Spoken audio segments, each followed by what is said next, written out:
La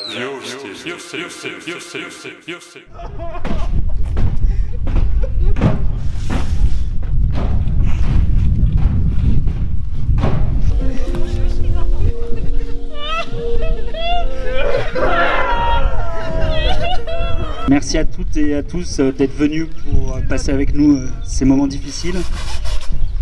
Je ne vais pas faire de longs discours ici, on garde ça pour la fin de notre marche. Je vous invite à présent à accompagner nos morts.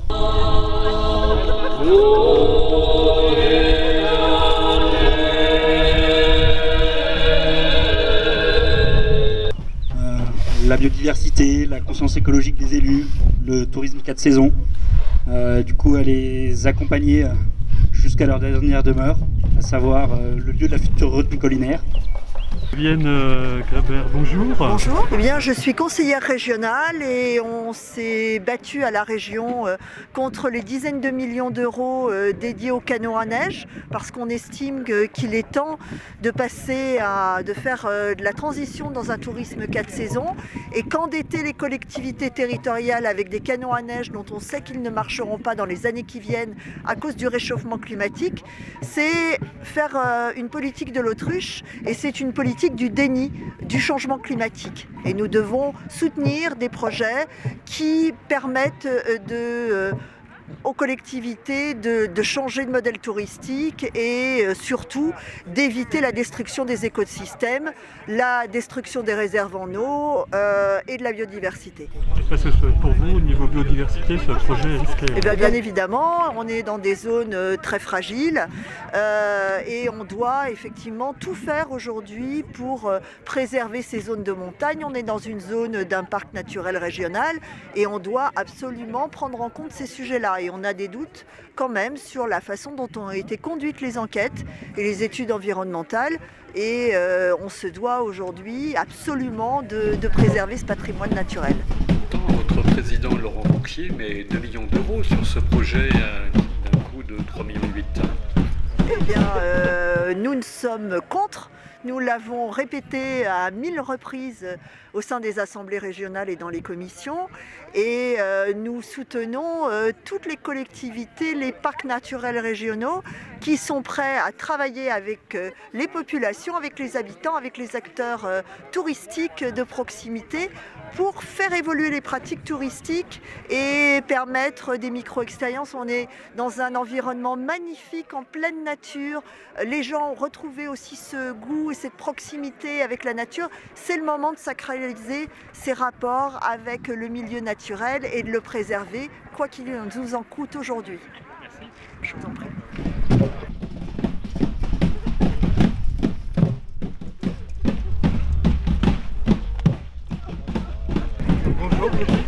Bonjour. Vous représentez quelle structure là? Alors, je suis porte-parole d'Attaque Savoie, mais aujourd'hui, pour cette manifestation, je suis porte-parole d'un peu toutes les associations qui sont à l'initiative et qui sont présentes. Donc, il y a Attaque Savoie, les Amis de la Terre, Youth for Climate et puis XR, bien sûr, qui sont, voilà, Extinction Rebellion, qui ont uni leurs forces pour appeler à cette manifestation contre un projet qui est tout à fait démesuré. Et puis, on pense que la crise du Covid ou de la Covid a fait prendre conscience, en tout cas à un certain nombre de nos concitoyens et concitoyennes, de la nécessité de préserver la nature, de stopper tous ces projets démesurés, chers, qui dépensent l'argent des collectivités pour le bénéfice de quelques privilégiés, malgré tout, locaux ou pas. Mais voilà, je pense que c'est symbolique aussi de toute la réorientation qu'il faut travailler très rapidement maintenant de l'économie touristique de notre département. Plus chaud que le climat, on est plus chaud, plus chaud, plus chaud, plus chaud que le climat, on est plus chaud, plus chaud.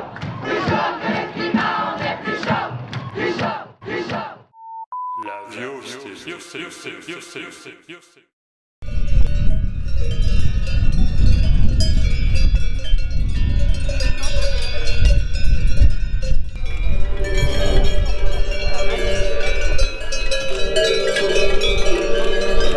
vous habitez ici? Là, oui. Là? D'accord. Donc vous êtes contre le projet de, Oui. de retenue? On est pour la déviation d'une certaine façon. Alors moi je suis radicalement contre la déviation et la retenue. D'accord. Et pourquoi vous êtes contre le projet là? Là, mais parce que ça sert à rien de faire de l'eau pour les canots à neige. On a des problèmes d'eau. La neige c'est fini, terminé. Les canons à neige, c'est pas du tout la solution à la crise du tourisme dans les stations de montagne. D'accord. C'est énergivore, ça consomme beaucoup trop d'eau.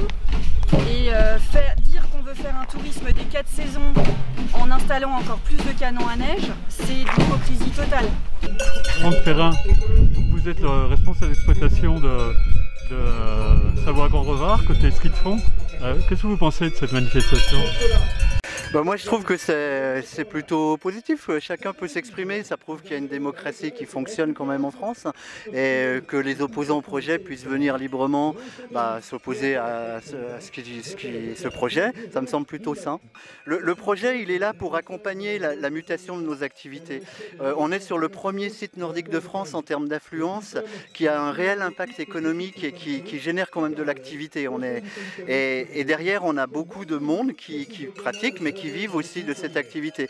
Par contre, si demain on doit changer de modèle, on ne va pas pouvoir le faire d'un claquement de doigts. Donc ce projet, il est là pour aller vers le prochain, on va dire le prochain modèle économique qui se voudra peut-être plus durable. Il sert qu'à faire de la neige, pas autre chose. Alors la retenue en elle-même, elle a une vocation effectivement de retenue collinaire pour fabriquer de la neige, mais il va rester, cette retenue va rester, là on l'entend, il y a de l'alpage, on peut imaginer que la ressource en eau, si elle venait à diminuer encore, peut-être que prélever de l'eau quand elle est disponible et puis la rendre potable pour les animaux, ça pourrait avoir un... Pour l'instant, elle n'est pas potable. Pour l'instant, il faut la rendre potable, elle était rendue potable, ça demande quand même de la, on va dire de la traiter régulièrement, enfin de la surveiller quoi. Voilà. Mais elle était impropre à la consommation, sans une bonne surveillance et puis un réseau, on va dire, quasiment H24 pour surveiller la qualité. En sous-sol, on ne maîtrise pas la biologie. Voilà, tout à fait, ouais, tout à fait. Mais on peut imaginer que cette eau, on puisse la rendre potable aussi par des traitements ad hoc. Mais le plan d'eau ne sera jamais accessible pour la baignade. A priori, non, c'est pas un plan d'eau qui sera destiné à la baignade. Après, il y a une autre fonction qui pourrait être dévolue à ce plan d'eau, c'est la sécurité incendie. On a effectivement les hivers de plus en plus secs et une forêt qui est juste à proximité, et un feu de forêt peut éventuellement... C'est peut-être un peu gros, 25 000 En tout cas, ça permettrait peut-être d'avoir de l'eau disponible rapidement pour éteindre un éventuel feu de forêt. Voilà. Voilà. Prise à l'aune des intérêts économiques immédiats et faisant fi de toutes les données disponibles sur l'urgence d'agir et de changer réellement le modèle de développement. 3,8 millions d'euros d'argent public dans un projet inutile.